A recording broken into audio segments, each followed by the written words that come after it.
We're partially here in this moment because next week is the 50th anniversary of the end of the Vietnam War. You know, the Vietnamese community, there's a lot of journalistic documentation of their arrival in the United States in 1975. There was a lot of press and documentaries and photography about the Vietnamese community in the aftermath of Katrina because they were the first community to return to New Orleans.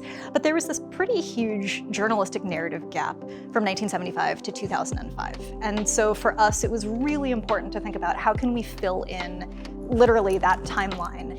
When Daniela said, like, we want to do this timeline, but we also want to give you a copy of it, it was just like, yes, this is what intentionality looks like. Giving back ownership that, you know, these narratives are really owned by the community. They're stories of resilience that we hear all the time, right? But it's a story of resilience that's oftentimes placed on us. It is not coming directly from communities in a lot of ways. And so for us to be able to tell the story, but also own it and see it, like to see themselves in a way that can really showcase their power and their collective voices. I was really, really touched by how forthcoming a lot of people were with their stories and moments that were like pretty traumatic things to tell to a complete stranger.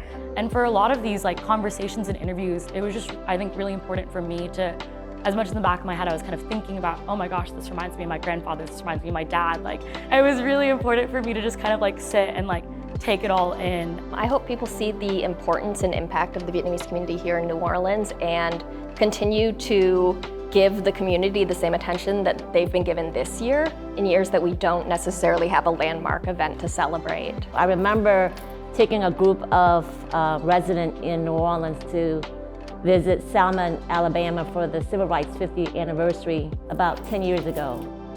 And I was on the bridge thinking like, do you think that the Vietnamese community could actually get to our 50 year? And so of course now we're here. And so I started feeling this anxiety happening. But I also, as a social worker, I also know that we have to heal from it. We have to reflect. We have to have time of reflection. And let me tell you, it's been a lot of fun. It's been a lot of tears.